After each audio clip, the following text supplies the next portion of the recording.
গ্রেফতার হতে পারেন অভিষেক, তাই কি মমতার এই বড় সিদ্ধান্ত? শিক্ষা দুর্নীতি বিরুদ্ধে দিল্লি কাঁপালো ককরোচ জনতা পার্টি, যুব বিস্ফোরণে কাঁপছে মোদী সরকার। দেখে 63 লক্ষ নাম বাদ দিতে পারে প্রশাসন, খাদ্যসাথী প্রকল্প নিয়ে বড় পদক্ষেপ। সরকারি সম্পত্তি ধ্বংসে জিরো টলারেন্স, সিএএ বিক্ষোভে ভাঙচুরে তদন্তের নির্দেশ শুভেন্দুর। তৃণমূল ছাড়ছেন দেব রচনা, বিজেপিতে যোগ নিয়ে জোর জল্পনা। অভিষেকই আমাকে ফাঁসালো, 14 দিনে এনআইএ হেফাজতে শওকত মোল্লা। আইন বিরুদ্ধ কাজে প্রমাণ মিললেই করা পদক্ষেপ, রাজ্যে শুরু মাদ্রাসা সমীক্ষা। ভূতে লুটে খাচ্ছে রেশন, দুর্নীতি শিকড় উপড়াতে শুভেন্দু সরকারের স্ক্যানারে খাদ্যসাথী। অভিষেক কি গ্রেফতারি পথে, দিলীপ ঘোষের বিস্ফোরক মন্তব্যে শোরগোল। বারবার একই ভুলের সঙ্গে নেই, দল নিয়ে বড় কথা কুণাল ঘোষের, কিসের ইঙ্গিত? ফাটল চওড়া হচ্ছে বিরোধী জোটে, কংগ্রেসকে কড়া চিঠি দিল সিপিএম, বৈঠকে থাকছে না ডিএমকে, তৃণমূল নিজেই ছাড় খায়। অত্যন্ত প্রভাবশালী, জামিন পেলেই সাক্ষীদের। শওকত মোল্লাকে নিয়ে কি দাবি এনআইএর? বাংলায় এবার বুলেট ট্রেন, রাজ্যে এসে বড় ঘোষণা রেলমন্ত্রী, কোন স্টেশন থেকে কোন স্টেশন যাবে। আরো বাড়বে বৃষ্টি, কবে থেকে আসবে বর্ষা, আগামী কয়েকদিন কেমন থাকবে আবহাওয়া, কি জানালো আবহাওয়া অফিস। বড় ষড়যন্ত্র চলছে, মেয়র পদে ফিরহাদে ইস্তফা, কি বলছেন পুরনগর উন্নয়ন মন্ত্রী অগ্নিমিত্রা। দিল্লিতে জনস্রোত, ধর্মেন্দ্র প্রধানের পদত্যাগ চায় ককরোচ জনতা পার্টি, আন্দোলনে সামিল সোনাম ওয়াংচুক। পশ্চিমবঙ্গে রেলে 1 লক্ষ কোটি টাকার কাজ, মুখ্যমন্ত্রী রেলমন্ত্রী বৈঠকের পরই বড় ঘোষণা নবান্ন থেকে। 50,000 ত্রিপল উদ্ধার, তৃণমূল নেতার বাড়ি থেকে এত পরিমাণ ত্রিপল কিভাবে মজুত করা হলো। মুর্শিদাবাদে দাও দাও করে জ্বলছিল ট্রেন, ক্ষমতায় এসে সেই ফাইল খোলার নির্দেশ শুভেন্দুর, খুলছে বিশেষ সেল। সন্দেশখালীতে দাপুটে তৃণমূল নেতার বাড়িতে এসটিএফ এর হানা, পুকুর থেকে উদ্ধার বিপুল আগ্নেয়াস্ত্র। ফিরহাদকে পদত্যাগ করতে বাধ্য করছেন মমতা, বিস্ফোরক সজল। ডিমের ভয়, আদালত চত্বরে লুঙ্গি তুলে দৌড়, ধৃত তৃণমূল নেতার। নতুন জেল বানাতে হবে, তৃণমূল নেতাদের গ্রেফতারি কটাক্ষ দিলীপের। এতক্ষণ শুনছিলেন সংবাদ শিরোনাম, এবার আসছে বিস্তারিত খবরে। ভিডিওটি ভালো লাগলে লাইক করুন এবং আমাদের ইউটিউব চ্যানেলটি সাবস্ক্রাইব করুন। গ্রেপ্তার হতে পারেন অভিষেক, তাই কি মমতার এই বড় সিদ্ধান্ত? মমতাকে নেত্রী মানতে রাজি, কিন্তু অভিষেক নৈব চ, এমনই মত তৃণমূল কংগ্রেসের একাধিক বিধায়ক অথবা হেরে যাওয়া প্রার্থীদের। কান পাতলে এমন কথা শোনা যাচ্ছে দলের কাউন্সিলর থেকে পাড়ার নেতাদের মুখেও। কেউ কেউ একেবারে সোজা সাপটা ভাষায় বলে দিচ্ছেন অভিষেকের জন্যই দলটা শেষ হয়ে গেল। সেই অভিষেক বন্দ্যোপাধ্যায়কে দলীয় পদে রেখে দিলেন মমতা বন্দ্যোপাধ্যায়, তবে ক্ষমতা রইল না আগের মতো। কেন অভিষেকের ক্ষমতা খর্ব হলো, বাড়ছে জল্পনা। কেন ক্ষমতা খর্ব হলো অভিষেককে জাতীয় সাধারণ সম্পাদক পদে রাখলেও যুগ্ম সাধারণ সম্পাদক হিসেবে নিয়োগ করা হয়েছে দলের 2 বর্ষিয়ান সাংসদ ডেরেক ওব্রায়েন ও দুলা সেনকে। বিশ্লেষকরা বলছেন নির্বাচনে ভরাডুবির দায় অভিষেকের, আরো 2 জনকে দায়িত্ব দিয়ে সেটাই সম্ভবত বুঝিয়ে দিলেন মমতা। আবার কেউ বলছেন অন্য কোনো কারণ হতে পারে, গ্রেফতারি আশঙ্কাতে এই সিদ্ধান্ত তৃণমূলের সর্বময় নেত্রীর। কেন গ্রেফতারি আশঙ্কা অভিষেকে? তৃণমূলের অন্দরে অন্য গুঞ্জন, যেভাবে বিভিন্ন মামলায় ক্রমশ ঘিরে ফেলা হচ্ছে অভিষেককে, তাতে গ্রেফতারও হতে পারেন ডায়মন্ড হারবারের সাংসদ। পালা বদলের পর অভিষেকের বাড়ির নির্মাণে বৈধতা নিয়ে প্রশ্ন তুলে দফায় দফায় নোটিশ এসেছে কলকাতা পুর নিগমের তরফে। যদিও 2টি বাড়ির একটিও অভিষেকের নামে নেই, তবে আশঙ্কা বেড়েছে এনফোর্সমেন্ট ডিরেক্টরেটের তৎপরতায়। সম্প্রতি নিয়োগ দুর্নীতি মামলায় অভিষেকের বাড়িতে নোটিশ দিয়ে যায় ইডি, তারপরে আশঙ্কা বেড়েছে বলে মনে করছেন অনেকে। উল্লেখ্য, কয়লা পাচার কাণ্ডে নাম জড়ানোয় এর আগে একাধিকবার ইডি দফতরে হাজিরা দিতে হয়েছিল তাকে। গ্রেফতারি আশঙ্কা থেকে কি পার্টির তরফে ডেরেক ও দোলাকে দায়িত্ব আগে থেকেই বন্টন করে দেওয়া হলো? কান পাতলেই এহেন চর্চা শোনা যাচ্ছে তৃণমূলের অন্দরে। আইন বিরুদ্ধ কাজে প্রমাণ মিললে কড়া পদক্ষেপ, রাজ্যে শুরু মাদ্রাসা সমীক্ষা। আইন বিরুদ্ধ কাজে প্রমাণ মিললে কড়া পদক্ষেপ, রাজ্য জুড়ে এবার মাদ্রাসা সমীক্ষা কাজ শুরু করলো রাজ্য সরকার। মাদ্রাসা অবস্থান, কবে তৈরি হয়েছে, নথিভুক্ত কিনা, কোথায় কিভাবে নথিভুক্ত সহ যাবতীয় তথ্য সংগ্রহ করে 5ই জুলাইয়ের মধ্যে রিপোর্ট দিতে হবে বলা হয় জেলা শাসকদের। মাদ্রাসায় পড়াশোনা যেমন চলছে তেমনই চলবে। রাজ্যে সংখ্যালঘু বিষয়ক এবং মাদ্রাসা শিক্ষা দপ্তরে যে বিজ্ঞপ্তি জারি করা হয়েছে তাতে উল্লেখ, মাদ্রাসা শিক্ষায় মানোন্নয়ন পড়ুয়াদের স্বার্থে এই নির্দেশ। আইন বিরুদ্ধ কাজে প্রমাণ মিললে কড়া পদক্ষেপ করা হবে, তবে সমীক্ষায় পাওয়া তথ্যের ভিত্তিতে মাদ্রাসা পঠন পাঠন বন্ধ বা পড়ুয়াদের ছাঁটাইয়ের মতো কোনো পদক্ষেপ করা হবে না। এদিকে রাজ্যের সমস্ত মাদ্রাসায় ক্লাস শুরুর আগে বন্দে মাতরম এখন বাধ্যতামূলক। নবান্ন থেকে নির্দেশিকা জারি করে জানিয়ে দেওয়া হয়েছে, পূর্বে জারি করা সমস্ত নির্দেশাবলী ও প্রথা বাতিল করে এখন থেকে ক্লাস শুরুর আগে প্রার্থনার সময় বন্দে মাতরম গাওয়া বাধ্যতামূলক হবে। কবে? গত 19 মে। সরকার পরিচালিত মডেল মাদ্রাসা তো বটে, সরকারে এই নির্দেশ প্রযোজ্য স্বীকৃত সরকারের সাহায্যপ্রাপ্ত মাদ্রাসা, অনুমোদিত এমএসকে, অনুমোদিত এসএসকে এবং স্বীকৃত বেসরকারি মাদ্রাসা ক্ষেত্র, যা অবিলম্বে কার্যকর করতে হবে। ইতিমধ্যে এই আদেশের প্রতিলিপি রাজ্যের সমস্ত জেলা শাসক, জেলা সংখ্যালঘু কল্যাণ আধিকারিক এবং জেলা বিদ্যালয় পরিদর্শকের কাজে প্রয়োজনীয় ব্যবস্থা গ্রহণের জন্য পাঠিয়ে দেওয়া হয়েছে। 50,000 ত্রিপল উদ্ধার, তৃণমূল নেতা বাড়ি থেকে এত পরিমাণ ত্রিপল কিভাবে মজুত করা হলো? ডায়মন্ড হারবারে তৃণমূল নেতা বাড়ি থেকে উদ্ধারে ত্রাণের 50,000 ত্রিপল। ডায়মন্ড হারবার 2 নম্বর ব্লকে তৃণমূল নেতা রাজু বাগের বাড়ি তালা ভেঙে বিপুল পরিমাণ ত্রাণের ত্রিপল উদ্ধার। ভোটের ফল প্রকাশের পর থেকে পলাতক রাজু বাগ ও তার ভাই, এর মধ্যেই বন্ধ ঘরে বিপুল পরিমাণ ত্রাণ মজুতের খবর পেয়ে ঘটনাস্থলে যায় পুলিশ। দক্ষিণ 24 পরগনার ডায়মন্ড হারবার 2 নম্বর ব্লকের কলাগাছিয়া মোড় এলাকায় তৃণমূল নেতা রাজু বাগ ও বিজু বাগের বাড়িতে বিপুল পরিমাণ ত্রিপল মজুদের অভিযোগকে কেন্দ্র করে চাঞ্চল্য ছড়িয়েছে। স্থানীয়দের দাবি, প্রায় 50,000 ত্রিপল দুস্থ ও ক্ষতিগ্রস্ত মানুষের জন্য বিতরণ না করে গোপনে মজুত করে রাখা হয়েছিল। দীর্ঘদিন ত্রিপল না পেয়ে ক্ষুব্ধ বাসিন্দারা তালা ভেঙে ঘরে ঢুকে বিপুল ত্রিপলে মজুদ দেখতে পান বলে অভিযোগ। খবর পেয়ে ঘটনাস্থলে পৌঁছয় পারুলিয়া কোস্টাল থানা পুলিশ। পাশাপাশি বিডিও অফিসে আধিকারিকরাও ঘটনাস্থলে গিয়ে পরিস্থিতি খতিয়ে দেখেন। প্রশাসনিক স্তরে ঘটনা তদন্ত শুরু হয়েছে। এত বিপুল পরিমাণ ত্রিপল কিভাবে সেখানে মজুত হলো তা নিয়ে প্রশ্ন তুলেছেন এলাকাবাসী। অভিযুক্তদের গ্রেফতারের দাবি উঠেছে। হুগলি কোন্নগরে নবগ্রাম পঞ্চায়েত অফিসের বাইরে উদ্ধার প্রায় শতাধিক বালতি। বালতিতে লেখা আমাদের পাড়া আমাদের সমাধান, নিচে লেখা নবগ্রাম পঞ্চায়েত। শুক্রবার রাতে পঞ্চায়েত অফিসের বাইরে বালতিগুলি পড়ে থাকতে দেখেন বাসিন্দারা। খবর পেয়ে ঘটনাস্থলে আসে উত্তরপাড়া থানার পুলিশ ও কেন্দ্রীয় বাহিনী।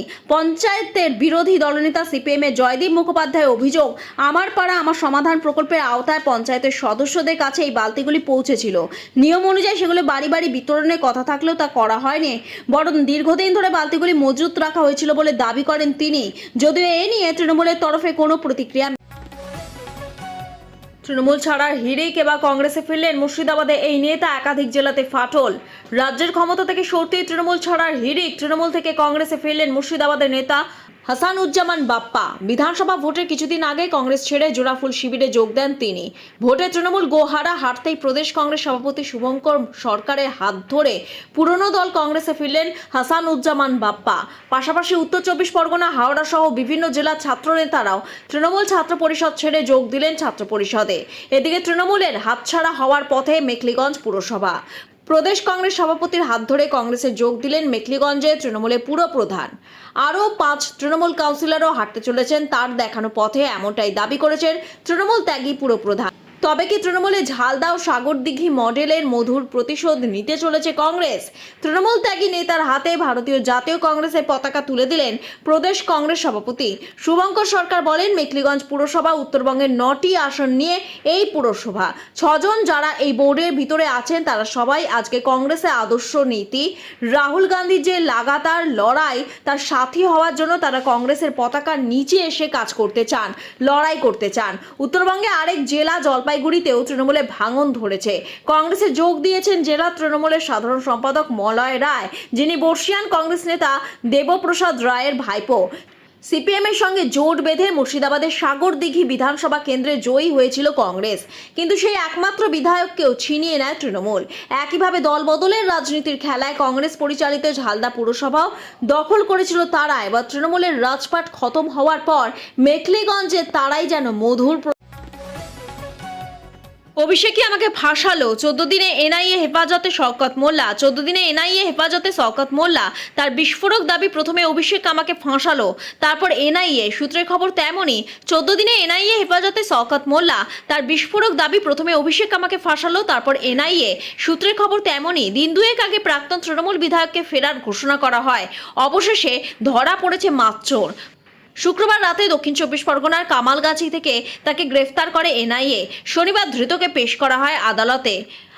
শওকতের জামিনের পক্ষে সওয়াল করেন তার আইনজীবী। তার দাবি, শওকত মোল্লার বিরুদ্ধে যে অভিযোগ আনা হয়েছে তা মাত্র 2-3 লাইন লেখা হয়েছে। মোবাইল বাজেয়াপ্ত হয়েছে। ঘটনাস্থলে তল্লাশি এবং শওকত মোল্লার বাড়ির দূরত্ব খতিয়ে দেখতে কি পদক্ষেপ নিয়েছে। 40 কিলোমিটার দূরে বাড়িতে ছিলেন, কোনোভাবেই জড়িত নন, ঘটনা সম্পর্কে কোনো ধারণাই ছিল না। সরকারি আইনজীবী পাল্টা সওয়াল, এই মামলায় একজন মারা গিয়েছেন, 3 জন গ্রেফতার হয়। প্রাথমিকভাবে যে তথ্য উঠে আসছে তাতে স্পষ্ট যে শওকত মোল্লা কিভাবে জড়িত কেস ডায়েরিতে উল্লেখ রয়েছে, তাই প্রকাশ্যে বলা যাচ্ছে না। বিস্ফোরণের পর শওকতের নির্দেশেই তথ্য লোপাট করা হয়। মোবাইল বাজেয়াপ্ত করা হয়েছে। ফরেনসিক পরীক্ষার জন্য পাঠানো হচ্ছে। 14 দিনে এনআইএ হেফাজতে আবেদন করছি। অভিযুক্ত পক্ষের আইনজীবী বলেন, বিধায়ক ছিলেন, জেড প্লাস নিরাপত্তা পেত, তিনি কি করে এসব করতে পারে? বিধানসভা নির্বাচনের আগে ভাঙড়ে একটি বোমা বিস্ফোরণ ঘটেছিল। সেখানে বোমা তৈরির সময় বিস্ফোরণটি হয়। এতে একজন বোমা প্রস্তুতকারকের মৃত্যু হয়, জখম হন আরও কয়েকজন। এনআইএ দাবি, শওকত মোল্লা ছিলেন এই ঘটনার মূল ষড়যন্ত্রকারী।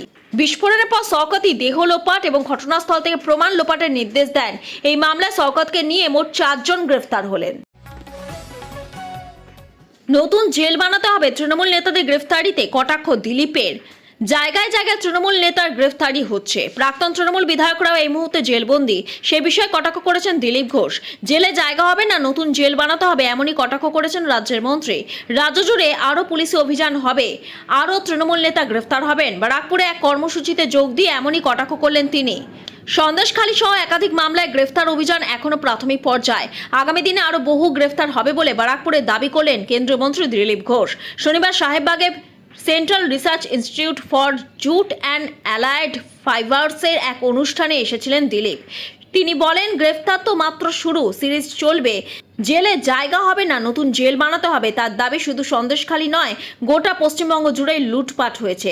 এতদিন ভয়ের কারণে বহু মানুষ মুখ খুলতে পারেননি। একের পর এক অভিযোগ সামনে আসছে, আর তার ভিত্তিতেই তদন্ত ও গ্রেফতারি প্রক্রিয়া এগোবে বলে মন্তব্য করেন তিনি। মুর্শিদাবাদে দাও দাও করে চলছিল ট্রেন, ক্ষমতা এসে সেই ফাইল খোলার নির্দেশ শুভেন্দুর। খুলছে বিশেষ সেল। সিএএ বিরোধী আন্দোলনে জ্বালিয়ে দেওয়া হয়েছিল কামরার পর কামরা। ক্ষতি হয়েছিল রেলের, বিপুল সম্পত্তির। একটানা দীর্ঘ সময় বন্ধ ছিল রেল চলাচল, ব্যাহত হয় পরিষেবা। সেই সময় যাদের বিরুদ্ধে রেলের সম্পত্তি ক্ষতি করার অভিযোগ উঠেছিল তাদের চিহ্নিত করে নতুন করে ফাইল করার নির্দেশ দিলেন মুখ্যমন্ত্রী। লালবাজারে তিনি স্পেশাল সেল খুলে তদন্ত করার নির্দেশ দিয়েছেন। রেলের একাধিক প্রকল্প নিয়ে কথা বলতে যেদিন রাজ্যে এসেছেন রেলমন্ত্রী অশ্বিনী বৈষ্ণব, সেদিনই শুভেন্দু অধিকারী এই সিদ্ধান্ত অত্যন্ত তাৎপর্যপূর্ণ। জানা গিয়েছে, এই ঘটনায় অভিযুক্তদের ফাইল পুনরায় খোলার আবেদন রেলমন্ত্রীর কাছে জানান শুভেন্দু। তারপরেই এই 10 দিন বাকি বর্ষার, এখনো পালিয়ে যাচ্ছে। বড় ষড়যন্ত্র চলছে মেয়র পদে ফিরহাদে ইস্তফা। কি বলছেন পুর নগর উন্নয়ন মন্ত্রী অগ্নিমিত্রা? মেয়র পদ থেকে ইস্তফা দিয়েছেন ফিরহাদ হাকিম। এই প্রসঙ্গে কি বলছেন বর্তমান পুর ও নগর উন্নয়ন মন্ত্রী অগ্নিমিত্রা পাল? মন্ত্রীর কথায় টেলিভিশনে দেখেছি উনি বলেছেন ওনাকে কাজ করতে দেয়া হয়নি, উনি তো আমায় কিছু জানালেন না। আমি এখন পুর ও নগর উন্নয়ন মন্ত্রী, আমায় তো কিছু বললেন না, জানানো দরকার ছিল। 2 দিন আগে মুখ্যমন্ত্রীর সঙ্গে দেখা করলেন, তাকেও কিছু জানালেন না। আমার মনে হয় খুব ভালো করে পরিকল্পনা করে এটা করা হয়েছে। ফিরহাদ হাকিম বিধাননগর পুরসভার মেয়র, হাওড়া, সব জায়গাতেই বোধহয় ওনাদের সুপ্রিমোর কথাতেই এটা করা হচ্ছে যে নতুন সরকার এসেছে, একসঙ্গে এসব করে একটু সমস্যায় ফেলা যাক। আমার মনে হচ্ছে একটা ষড়যন্ত্র চলছে। 15 বছরে ফিরহাদ হাকিম মহাশয় কি কি কাজ করেছেন সেটা তো মানুষ দেখতেই পাচ্ছে। রাস্তাঘাটে চলার অবস্থা নেই, পার্ক জলাশয় একদম নোংরা, কোনোদিন কোনো উন্নয়নের কাজ হয়নি, জলাশয় বুঝিয়ে বাড়ি তৈরি হয়ে গিয়েছে। 10 দিনের মতো বাকি বর্ষাকালে, সেখানে ছেড়ে দিয়ে পালিয়ে গেলেন ফিরহাদ বাবু। আপনারা কতটা স্বার্থপর, দায়িত্বজ্ঞানহীন। আমার সেই দিনটার কথা মনে পড়ছে যখন ইডি আপনাকে গ্রেফতার করে নিয়ে যাচ্ছিল আর আপনি হাউ হাউ করে কাঁদতে কাঁদতে বলেছিলেন কলকাতাকে আমি বাঁচাতে পারলাম না। এগুলো কতটা হিপোক্রেসি আজ আবার দেখা গেল। তবে বাংলার মানুষকে বলবো, চিন্তা করবেন না, যোগ্য অফিসার আছেন, যোগ্য কর্মীরা আছেন, আমরা একসঙ্গে মিলে খুব ভালো কাজ করব। ভূতে লুটে খাচ্ছে রেশন। দুর্নীতি শিকড় উপড়াতে শুভেন্দু সরকারের স্ক্যানারে খাদ্যসাথী, এবার নজরে খাদ্যসাথী। অযোগ্য ভুতুড়ে উপভোক্তাকে বাঁচতে বিশেষ অভিযান চালাবে রাজ্য সরকার। মূল লক্ষ্য প্রতি বছর বিপুল সরকারি অর্থের অপচয় বন্ধ করা। চলতি বছর ভোটার তালিকা বিশেষ নিবিড় সংশোধন প্রক্রিয়ার উপর ভিত্তি করে এই অভিযান চালানো হবে। এসআইআর এ যাদের নাম ভোটার তালিকা থেকে বাদ গিয়েছে তাদের খাদ্যসাথী প্রকল্প থেকে বাদ দেওয়ার প্রক্রিয়া শুরু হয়েছে। সরকারি নির্দেশিকায় জানানো হয়েছে, এসআইআর প্রক্রিয়ায় যে 63 লক্ষ ভোটারের নাম বাদ গিয়েছে তাদের চিহ্নিতকরণ করে রেশন কার্ড নিষ্ক্রিয় করা হবে। তবে যারা সিএ এর অধীনে নাগরিকত্বের আবেদন করছে ও যাদের নাম ভোটার তালিকা থেকে বাদ যাওয়ার পর এসআইআর এর ট্রাইব্যুনালে আবেদন করেছেন তাদের রেশন কার্ড সক্রিয় থাকবে। পরবর্তী সিদ্ধান্ত না হওয়া পর্যন্ত তারা রেশন পাবেন। কিভাবে এই ভূত তাড়ানো অভিযান চলবে? সরকারি সূত্রে জানা গিয়েছে, এসডিও বিডিওরা তাদের নিজ নিজ এলাকা থেকে বাদ যাওয়া ভোটারদের তালিকা খাদ্য সরবরাহ বিভাগে পাঠাবেন। এরপর খাদ্য সরবরাহ বিভাগে কর্তারা ভোটার তালিকা থেকে নাম বাদ যাওয়া সকলের বাড়িতে গিয়ে তাদের নাম বাদ গিয়েছে কিনা বা বর্তমান অবস্থা কি তা যাচাই করবেন। এক আধিকারিক জানিয়েছেন, এই যাচাইকরণের প্রক্রিয়া শেষ হলে অযোগ্যদের রেশন কার্ড নিষ্ক্রিয় করা হবে। সরকার জুন মাসে 15 তারিখের এই কাজ শেষ করতে চাইছে। সূত্র মারফত জানা গিয়েছে, প্রায় 2 কোটি মানুষ খাদ্যসাথী প্রকল্পের অধীনে বিনামূল্যে রেশন পান। এই প্রক্রিয়া চালাতে সরকার কৃষকদের থেকে সরাসরি ধান সংগ্রহ করতে বছরে প্রায় 15,000 কোটি টাকা ব্যয় করে। এদিকে রাজ্যের রাজস্বের হাল খুব একটা ভালো নয়। এখনই সেই রাজস্ব এক লাফে অনেকটা বাড়ানো সম্ভব নয়, তাই সরকার বিভিন্ন প্রকল্পে অপব্যয় রুখতে পদক্ষেপ নিচ্ছে।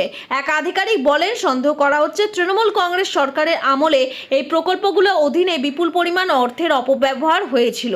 তাই